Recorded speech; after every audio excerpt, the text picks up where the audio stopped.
يا أبانا إنا نرسل لك هذا المرء. ما يقول هاي المرأة، هذا المرء بعد عجمي.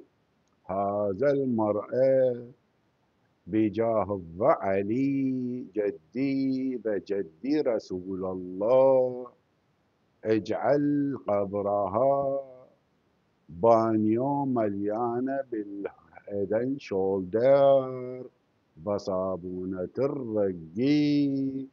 اللهم اجعل قبرها حمام تركي ومدلكا مخفي حتى لا يشوف العورة. اللهم اجعلها في شابرين لا هو حار ولا هو بارد. اللهم اسقيها من شلالات الخمور في الجنة. بس لا